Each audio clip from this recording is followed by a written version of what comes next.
Bonjour à tous, j'espère que vous allez bien. Aujourd'hui, on se retrouve pour la deuxième partie du cours des troubles de la fonction motrice. Donc, ma collègue a déjà fait les syndromes pyramidaux. Maintenant, on va faire les syndromes extrapyramidaux. Et on va se retrouver dans une troisième partie pour les mouvements anormaux. Donc, on va d'abord commencer par un petit rappel anatomopathologique. Donc, je vous mettrai le lien d'une vidéo de Dr Astuce pour avoir un petit peu un rappel un petit peu plus détaillé, disons. Donc, le système pyramidal, déjà, il faut savoir qu'il est annexé à la voie motrice principale. Il aboutit au motoneurone périphérique. Anatomiquement, il est formé des noyaux gris centraux, donc à savoir le noyau caudé, le putamen, le pallidum, le corps de Lewis, le noyau rouge et le locus niger. Et d'ailleurs, les noyaux, ils vont aboutir à une série de faisceaux, qui sont le faisceau donc du courubrospinal, réticulospinal et vestibulospinal. On n'aura pas vraiment besoin en détail de savoir lesquels sont lésés chaque atteinte, c'est juste pour un petit rappel. Ces faisceaux cheminent dans le cordon antérolatéral de la moelle, ça par contre c'est important à savoir. Donc du coup, à chaque fois qu'on aura une atteinte antérolatérale de la moelle ou là de l'un de ces faisceaux, il faudra directement penser à une atteinte extrapyramidale. Donc le rôle du système extrapyramidal, et c'est ce qui nous importe le plus, est la régulation du tonus musculaire et son adaptation à la posture et au mouvement. C'est grâce à lui que le tonus musculaire il est maintenu, l'adaptation au mouvement, la posture et aussi les mouvements qu'on peut effectuer. Donc c'est le système extrapyramidal qui en est responsable. Donc on voit qu'il y a beaucoup d'involontaires dans tout ça. D'accord ? Très bien. Les lésions du système extrapyramidal vont se manifester par des troubles de la motricité involontaire, comme je viens de vous le dire, qui réalisent des mouvements qui sont plus ou moins anormaux, associés à des troubles du tonus, à type d'hypotonie ou d'hypertonie, avec conservation de la motricité volontaire. Ça veut dire que la motricité volontaire, elle ne va pas être affectée du tout, d'accord ? Mais on aura plutôt des mouvements anormaux, des troubles de la motricité involontaire et des troubles du tonus, donc soit hypertonie ou la hypotonie. Hypotonie pour diminution du tonus et hypertonie pour augmentation anormale du tonus. Donc pour les syndromes extrapyramidaux, le cours sera divisé en 4 parties. Donc on aura d'abord le syndrome Parkinson. Bon, on fait ça. Donc on aura premièrement le syndrome parkinsonien. Ils sont pas vraiment ordonnés dans l'ordre du cours, mais généralement c'est ça. Donc le syndrome parkinsonien, le mouvement balique. On va également voir les mouvements astétosiques, les dystonies et les mouvements choréiques. Et puis pour le reste, on va aller voir une autre vidéo. Je vais vous montrer des vidéos explicatives pour chaque syndrome qu'on va voir. Ça va vous aider à retenir beaucoup plus et puis vous allez comprendre. Ou jamais à dornaya, parce que juste lire ou je me etc. c'est super abstrait.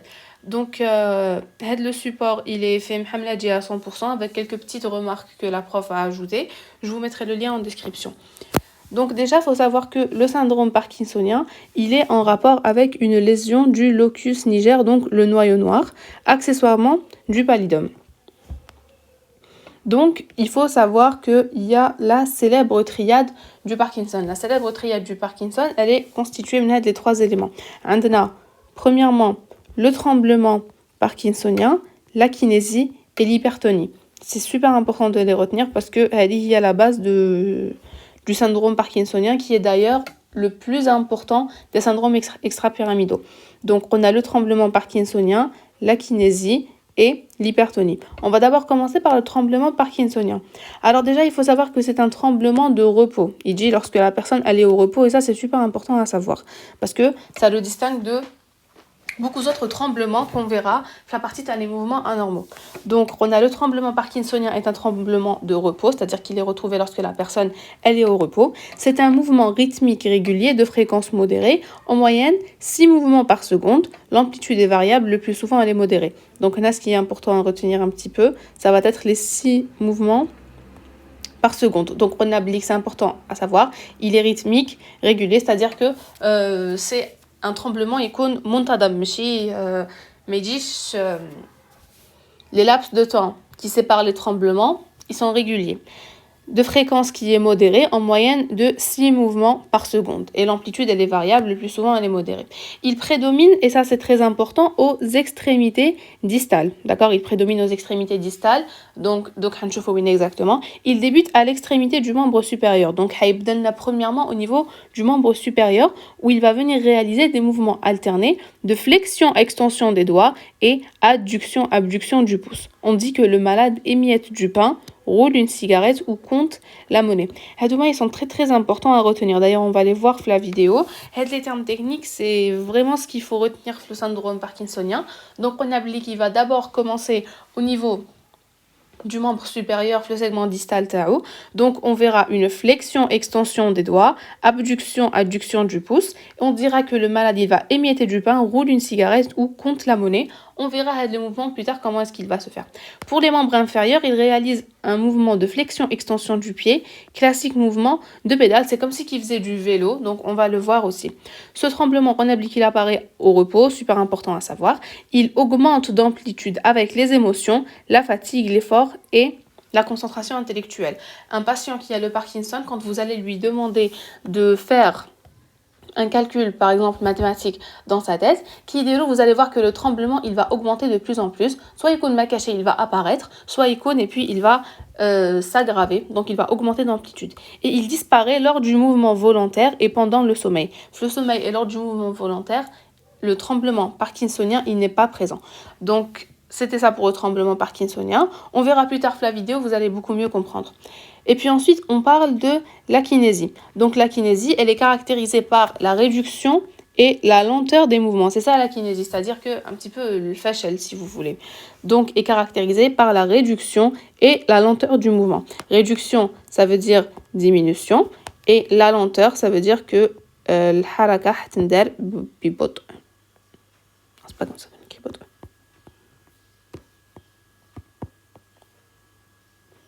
Vous avez compris, ça va être lent. Donc, le malade est spontanément immobile, c'est-à-dire que le malade, en fait, il ne va plus bouger, il n'y a plus de mouvement, d'accord? Le malade est spontanément immobile, son expression gestuelle est appauvrie, c'est-à-dire que les mouvements qu'il faisait avant, etc., on voit qu'ils sont vraiment appauvris, il va faire beaucoup moins de mouvements, comme si qu'en fait il était immobile, comme s'il ne bougeait pas. Donc on va remarquer la kinésie à deux niveaux surtout, au niveau du visage et au niveau de la marche. Donc au niveau du visage, on va voir qu'il y aura une rareté du clignement, c'est-à-dire que le patient va rarement fermer les yeux, et la réduction de la mimique qui donne au malade un air ou là un masque, il est figé, inexpressif, ne reflétant plus les émotions. C'est-à-dire que sur le visage du patient, tu vois comme si que le visage il est figé en fait, il n'a plus aucune expression.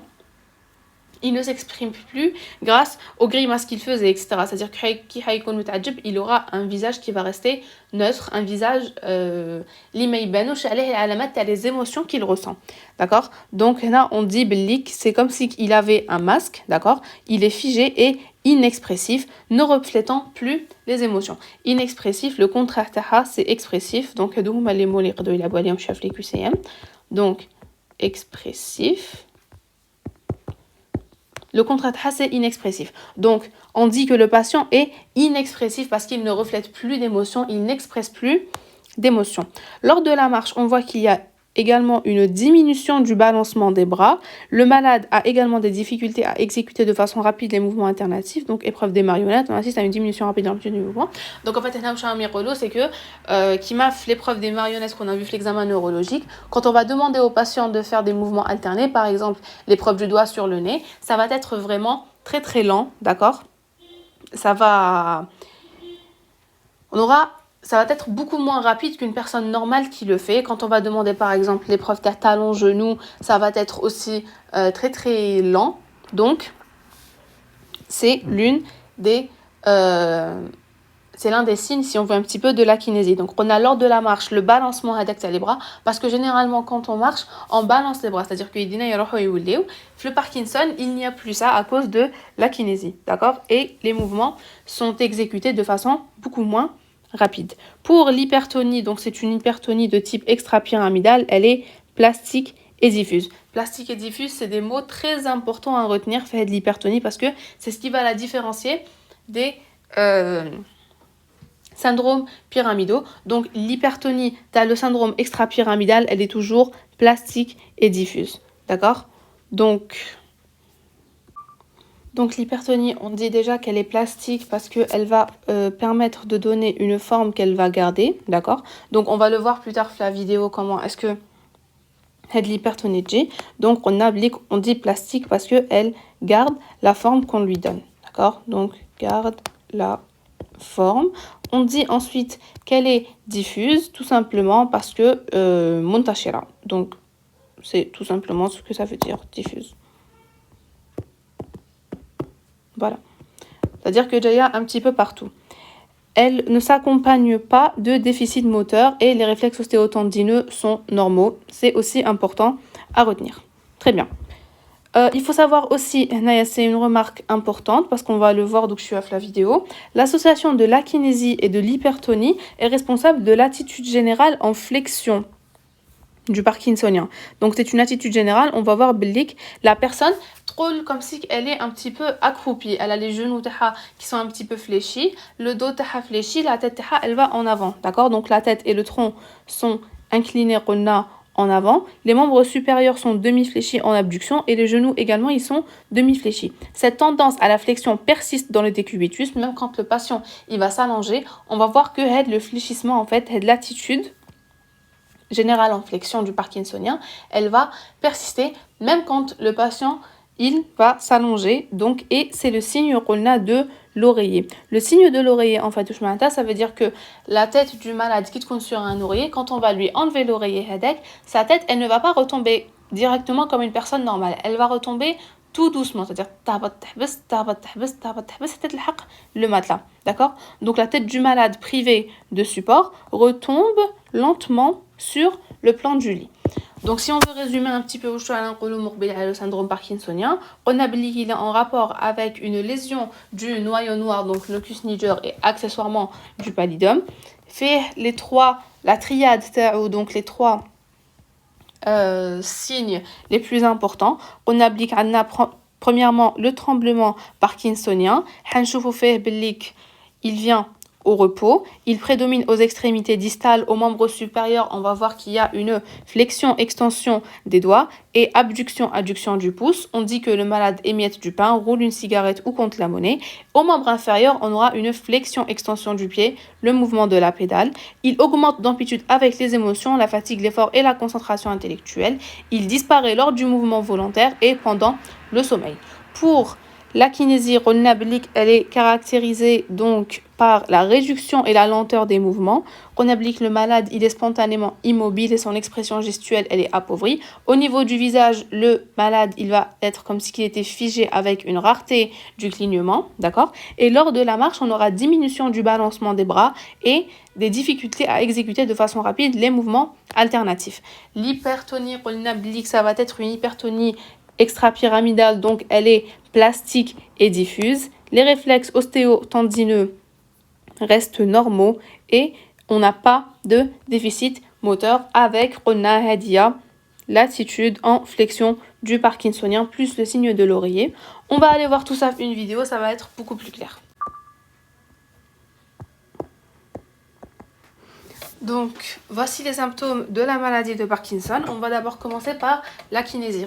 C'est une réduction de l'amplitude des mouvements. Donc, on voit quand même très bien sur la vidéo que le patient a beaucoup de mal à bouger. Vous voyez, le médecin lui demande de descendre du lit. C'est très très très lent, d'accord? Donc, on applique la lenteur des mouvements. Regardez, le médecin, il l'aide pour qu'il puisse descendre. Ça, c'est pour la kinésie.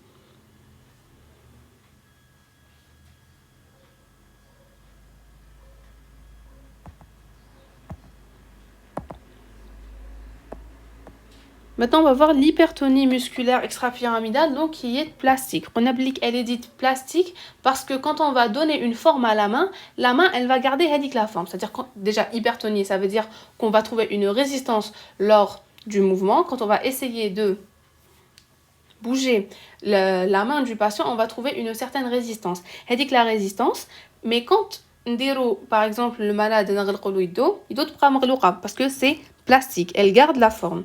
Donc vous allez voir, déjà on voit que c'est assez difficile. Donc la rigidité, elle a un aspect de roue dentée. Bon, la manœuvre, c'est pas vraiment très important. Donc, en gros, c'est une roue dentée. Et quand on donne une forme, en fait, à la main, elle tient la forme hadik. Donc, la forme. À présent, on va voir les tremblements. Donc, on les trouve au repos. Ils sont lents et réguliers, ne touchent pas à la tête et ils sont augmentés par le calcul mental ou tout effort mental demandé. Donc, vous allez voir.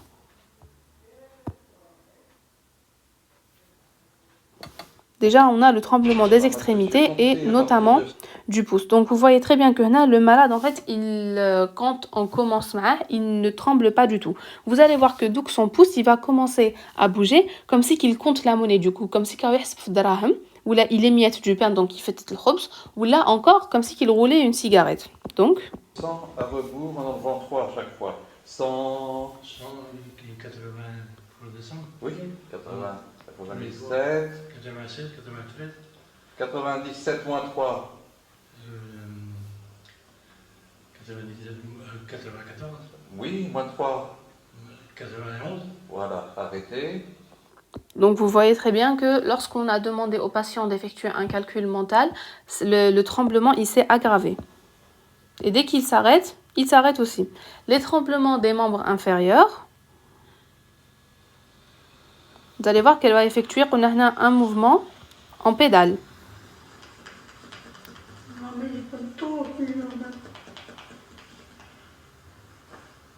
Comment? Vous allez mettre ça sur le journal, ouais? Non. Non, pas dans le journal.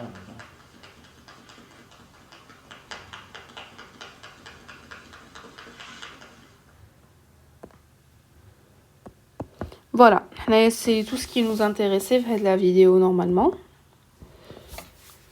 Donc voilà, c'est ce qu'il y a à retenir sur le syndrome parkinsonien. C'est le plus important des syndromes extra-pyramidaux. Donc on va passer au deuxième. Donc on y va avec le deuxième mouvement qui est le mouvement balique ou aussi dit hémibalisme, d'accord? Donc il est dû à une hémorragie détruisant le corps du lius. Donc la majorité du temps, c'est post-traumatique. Il réalise un mouvement d'apparition brutale et d'une grande violence, prédominant à la racine des membres, essentiellement aux membres supérieurs, qui est projeté en avant et en dehors, avec tendance à la torsion et à l'enroulement en dedans. Le malade cherche à éviter le mouvement en fixant le bras atteint avec l'autre ou en le calant sous lui. Le mouvement se répète de manière stéréotypée, d'une période plus ou moins longue. Donc en gros, c'est que en fait le patient, ça va être surtout des mouvements involontaires, d'accord, qui vont être incontrôlés. Le malade, il va essayer de stopper le mouvement donc de la main atteinte avec la main saine, d'accord, soit pour les mains ou là pour les pieds. Donc il va un petit peu essayer de stopper le mouvement HEDEC. Dans les formes sévères, la mort peut survenir par épuisement, c'est-à-dire que la personne, elle est tellement fatiguée que en fait, elle décède. Le mouvement balique s'accompagne d'une hypotonie, très important à savoir aussi. Donc on va aller voir une vidéo à l'hémibalisme. Donc voilà, c'est une vidéo qui reflète très très bien ce que c'est que l'hémibalisme. Donc vous voyez que c'est une apparition brutale, ils sont brusques. En fait, balisme, ça vient d'un mot grec qui veut dire jeter. Donc vous voyez, c'est comme si la personne, en fait, son membre atteint, il se jette. On voit qu'elle essaye de stopper, donc du coup, le membre avec l'autre membre, elle essaye de l'arrêter, mais c'est vraiment très difficile à faire.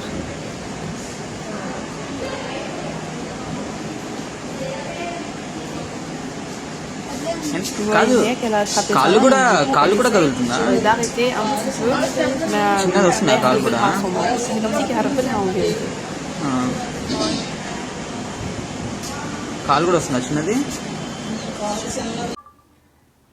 Donc voilà, à présent on passe au troisième mouvement qui est le mouvement astétosique. Donc c'est quoi le mouvement astétosique? Déjà il faut savoir que comme tous les autres c'est un mouvement qui est involontaire. D'accord? Donc c'est un mouvement involontaire, lent et incessant. Intéressant, les extrémités des membres et la face. Donc on va voir au membre supérieur qu'est-ce qu'on va avoir, au membre inférieur et à la face. Donc au membre supérieur, il atteint surtout la main et les doigts. Il s'agit d'un déplacement qui est lent et asynchrone. Donc les doigts ne vont pas tous se déplacer de la même manière, donc la même direction, à la même vitesse, etc. Des doigts avec écartement et alternance des flexions-extensions des articulations métacarpo-phalangiennes. C'est-à-dire que les mains, ils vont s'ouvrir et se fermer, s'ouvrir et se fermer. On va le voir sur la vidéo. Comment est-ce que ça va se passer? Comparé à des mouvements de tentacules de pieuvre. Donc c'est comme si qu'en fait c'était des mouvements de pieuvre parce que ça va dans tous les sens un petit peu. La pieuvre c'est l'orthopote normalement, donc c'est comme le poulpe avec les tentacules. Donc ils vont un petit peu dans toutes les directions. C'est des mouvements qui sont lents et qui sont asynchrones. Donc ils ne vont pas tous aller vers la même direction ou là ils ne vont pas tous faire le même mouvement. Le plus caractéristique est un mouvement d'extension et de pronation du poignet réalisant un mouvement de reptation ou d'enroulement. Vous allez voir qu'en fait, elle agite sa main comme si c'était un serpent, comme si c'était donc du coup un reptile. C'est-à-dire qu'il va un petit peu, en quelque sorte, qui m'a aidé le serpent, enfin, j'ai oublié comment on dit ça. C'est pas se rouler, mais je sais pas qui vous lit le mot, je le dirais, mais en gros c'est des mouvements de reptation et d'enroulement. C'est comme si qu'il allait s'enrouler sur lui-même, donc la main elle va faire ce genre de mouvement. On va le voir d'ailleurs une vidéo. Pour le membre inférieur, on va noter une hyper-extension spontanée des orteils simulant un signe de Babinski. S'il vous plaît, là c'est vraiment simulant un signe de Babinski. C'est pas vraiment un signe de Babinski parce que le Babinski, il rawah l'atteinte pyramidale, d'accord? Donc simulant un signe de Babinski, on va voir comme si c'était un Babinski. D'ailleurs, il dira sans stimulation de la plante. Le Babinski, on l'obtient avec stimulation de la plante, mais Naya, ça va être vraiment tout seul, d'accord? Donc il va simuler un Babinski. Simuler, ça veut dire il va faire semblant. À la face, on aura le mouvement Hadaya, donc athétosique, qui siège au niveau de la région buccale réalisant des grimaces lentes. On va le voir aussi sur la vidéo. Les mouvements athétosiques se développent sur un fond d'hypotonie. Il est aggravé donc par la fatigue et les émotions comme tous les autres et il s'atténue au repos et disparaît totalement au sommeil. Donc Hadaya, il s'atténue au repos, c'est-à-dire qu'il va venir la majorité du temps quand on va demander au patient de faire quelque chose. D'accord? Donc on va aller voir la vidéo. Donc voilà, c'est ça un mouvement athétosique. Vous voyez bien que sa main, en fait, c'est un mouvement involontaire. On voit aussi que c'est un petit peu lent, d'accord? Il est en train d'agiter ses mains comme si c'était un petit peu des tentacules. Donc on a flexion, extension de l'articulation métacarpo-pharyngienne, d'accord? On peut le voir encore mieux là, donc même pour le membre inférieur, regardez, on aura une extension donc, du coup, des orteils qui va simuler un Babinski. C'est pas vraiment un Babinski parce que le Babinski l'atteinte pyramidale, et là c'est l'atteinte extra-pyramidale. Donc il va vraiment le simuler. Il va beaucoup dire au sommet, mais ce n'est pas vraiment lui. D'ailleurs il dit sans aucune stimulation. D'accord? Donc ça ressemble à ça en mouvement astétosique. Donc vous voyez bien son pied d'ailleurs. Comme si c'était un Babinski, mais c'est pas vraiment un Babinski parce qu'il est caractéristique de l'atteinte du vaisseau pyramidal. Donc à présent on va passer au mouvement choréique. Je préfère qu'on commence d'abord par le mouvement choréique. Donc pour le mouvement choréique, il faut savoir déjà que c'est une agitation motrice, donc comme toutes les autres, qui est involontaire, incessante et anarchique, qualifiée de folie musculaire. C'est-à-dire que déjà choréique, ça vient du mot choré, d'accord? Choré, donc chorégraphie, qui veut dire danse. Ça veut dire la danse. Donc c'est comme si qu'en fait le patient il allait un petit peu effectuer des mouvements de danse qui sont totalement irréguliers et anarchiques, d'accord, et ils sont incessants. Elle est faite de mouvements qui sont brusques, explosifs, de durée brève, de siège et d'amplitude changeant sans cesse. On peut les avoir au visage, aux membres et au cou et au tronc. Au visage, on aura des grimaces et mimiques sans aucun rapport avec l'état émotionnel, donc qui m'a un relou à mourbile pour l'autre trouble. Aux membres, on aura des mouvements amples de flexion, extension et des ossements d'épaule. Et au cou et au tronc, on aura des contorsions. D'accord? Donc, on va aller voir tout ça tout de suite. Le mouvement choréique, déjà, il faut savoir qu'il s'accompagne d'une hypotonie, d'accord? Il perturbe le mouvement volontaire, gênant la marche qui est désordonnée, entrecoupée de sauts ou de brusques enjambées. C'est-à-dire que la personne ne peut même plus marcher tranquillement, elle n'a plus aucun contrôle. D'accord? Les activités manuelles sont entravées, c'est-à-dire que la personne elle ne peut plus s'habiller normalement ou s'alimenter ou écrire. Il est calmé par le repos et l'isolement, donc ça va être c'est un mouvement involontaire qui survient lors du mouvement volontaire. D'accord? Il est calmé par le repos et l'isolement et il disparaît carrément pendant le sommeil. Il est exagéré par les mouvements volontaires et les émotions. La valeur sémiologique تاعو donc وين نلقاو ce genre de trouble وين نلقاو les mouvements choréiques, manifestation transitoire lors du traumatisme articulaire aigu. D'accord? Donc c'est important à retenir. Lors du rhumatisme articulaire aigu, même si c'est un problème qui est plutôt réglé en Algérie en ce moment, de nature inflammatoire et plus rarement il est dû à une atteinte dégénérative. D'accord? Donc c'était ça pour les mouvements choréiques. On va aller voir une petite vidéo qui va expliquer tout ce qu'on vient de dire et on revient derrière. Donc voilà à quoi ressemble une marche choréique. Oui. Revenez vers moi.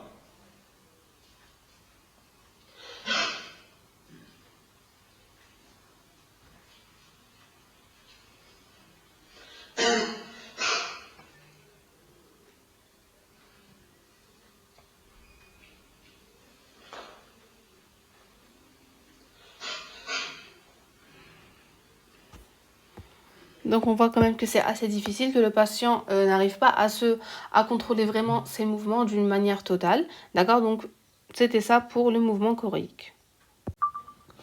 Donc à présent on va voir les dystonies qui est le dernier élément de la vidéo. Donc il faut déjà savoir que les dystonies réalisent des contractions qui sont donc du coup toniques et involontaires, intermittentes, localisées à certains groupes musculaires. D'accord? Ces contractions entraînent des déplacements lents et soutenus, sans rythme. Elle survient lors du maintien des attitudes ou lors de l'exécution des mouvements volontaires. Donc ça veut dire que c'est un mouvement involontaire qui survient encore une fois lors des mouvements volontaires. Elles sont exagérées par les émotions et elles disparaissent lors du repos et pendant le sommeil. Généralement, quand c'est quelque chose qui est déclenché au repos, c'est soulagé par le mouvement volontaire et inversement. Donc, quand ça revient au moment du mouvement volontaire, ça s'apaise lors du repos. D'accord? Très bien. Il y a 4 types de dystonie. Donc là, on va donner juste l'essentiel maintenant, mais je vais vous montrer quelques vidéos à que vous allez un petit peu comprendre. Donc on aura donc dystonie, trouble du tonus. Il y a donc trouble de la contraction tonique involontaire des muscles. Donc on aura 4 types, d'accord? Donc on aura premièrement des dystonies d'attitude, des torticolis spasmodiques, des dystonies de la face et des crampes fonctionnelles. On va essayer de donner l'essentiel Ferran Kamel. Donc la dystonie d'attitude tronablique, elle atteint les muscles de la statique du tronc réalisant des incurvations variées. Donc en gros, là, ça atteint les muscles de la statique et du tronc. On va voir Ferran Blik lorsque les muscles ils seront atteints en fait la majorité du temps. On aura suite à ça une hyperlordose, inflexion latérale ou une rotation qui est un spasme de torsion. On les verra un petit peu plus tard pour les vidéos. Donc certains mouvements sont capables de les faire disparaître, la course, la montée, les escaliers. C'est-à-dire que les mouvements, ils vont disparaître. La dystonie d'attitude tronablique, elle va atteindre les muscles de la statique du tronc. Elle va être la cause d'une hyperlordose, inflexion latérale et d'une rotation. Donc un spasme de torsion. Certains mouvements, donc la course, la montée des escaliers, etc. Donc on va aller voir ça sur une vidéo. Donc en gros, voilà à quoi ça va ressembler.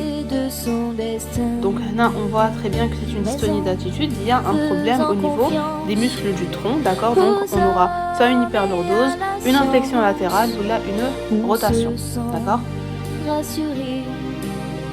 Et là, on peut gagner, mais il faut lui prouver. Ensuite, on va parler du torticolis spasmodique. Donc c'est la forme la plus commune des dystonies, d'ailleurs on va le voir. On voit beaucoup de personnes qui ont ça, même dehors, etc. Elle est localisée au muscle du cou. Elle entraîne des déviations posturales de la tête et seulement de la tête. Le plus souvent, rotation latérale qui s'accompagne d'une saillie du sternocleidomastoïdien. On va le voir donc je Il faut savoir aussi que la contraction, elle survient par accès. Donc, c'est paroxystique un petit peu, durant 20 à 40 secondes. Elles ont tendance à devenir plus fréquentes et plus prolongées. Parfois, ils peuvent être inhibés par un geste correcteur simple qui est toujours le même pour le même malade. Par exemple, le simple contact du doigt sur le menton ou sur la joue. C'est-à-dire que le patient il va essayer un petit peu de contrôler les mouvements, les torticolis spasmodiques. Donc, par exemple, en mettant les doigts sur la joue. Et chaque malade a un mouvement à lui. Li yahbeslo hadak le la dystonie. Donc, on va aller le voir sur une vidéo. Que nous sommes les plus forts sans À quoi ça va ressembler. nous guette et nous attend. Donc, on voit que ça atteint les muscles du cou et ça entraîne une déviation posturale. On a vu ce que c'était que le torticolis spasmodique. Après ça, on va voir les dystonies de la face. Donc, les dystonies de la face, déjà, il faut savoir que ça peut revêtir plusieurs aspects. Donc, les dystonies de la face, voilà, 3 types un petit peu si on veut. Donc, le premier, ça va être la crise oculogyre. Ensuite, le spasme médian de la face et des crises de protraction de la langue. La crise oculogyre, c'est un accès de déviation conjugué des globes oculaires le plus souvent vers le haut. C'est-à-dire que les yeux vers le haut, c'est une dystonie des muscles oculomoteurs normalement. Donc du coup, on aura les yeux qui vont monter vers le haut spontanément. Ça, c'était pour la crise oculogyre. Maintenant, on va parler du spasme médian de la face.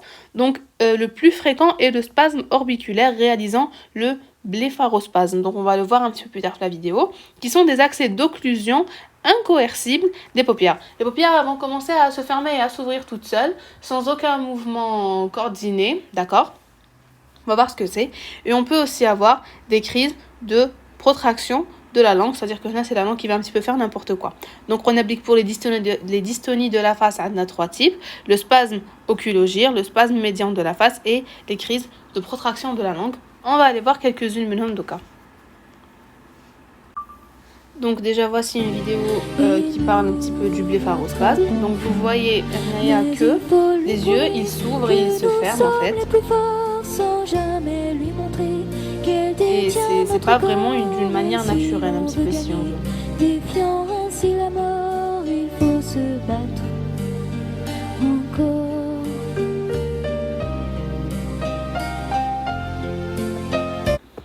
Ça ne nous regarde pas. Donc enfin pour le dernier type de dystonie, ça va être les crampes fonctionnelles, d'accord? Donc la plus fréquente est la crampe des écrivains. Elle affecte les doigts qui se crispent sur le stylo ainsi que les muscles de l'avant-bras, obligeant le malade à interrompre son écriture. On va voir de quoi qui fait djihad la crampe de l'écrivain. Donc à présent, pour la crampe de l'écrivain, voilà ce qu'on va voir. Donc vous voyez que le stylo... Il est tenu d'une manière très bizarre un petit peu si on veut, d'accord? Donc, et c'est une crampe qui va tout simplement empêcher le patient d'écrire. Très bien, donc le cours est fini. On va faire un petit récapitulatif de tout ce qu'on a vu tel le cas. On a étudié les syndromes extra-pyramidaux, ils sont 5. On a le syndrome de Parkinson, le mouvement balique, les mouvements choréiques, les mouvements athétosiques et aussi les dystonies. Donc pour le syndrome parkinsonien plutôt, la triade Tao, elle est très importante à retenir, d'accord? Adna, le tremblement parkinsonien, la kinésie et l'hypertonie. On a vu des vidéos morbila sur tout ça. On applique le patient a une attitude générale en flexion du Parkinson. Pour les mouvements baliques, il est aussi appelé hémibalisme et il est dû à une hémorragie détruisant le corps du léus avec donc des mouvements qui sont d'apparition brutale, d'accord, on les a vus Mourbila, prédomine aux membres supérieurs, etc.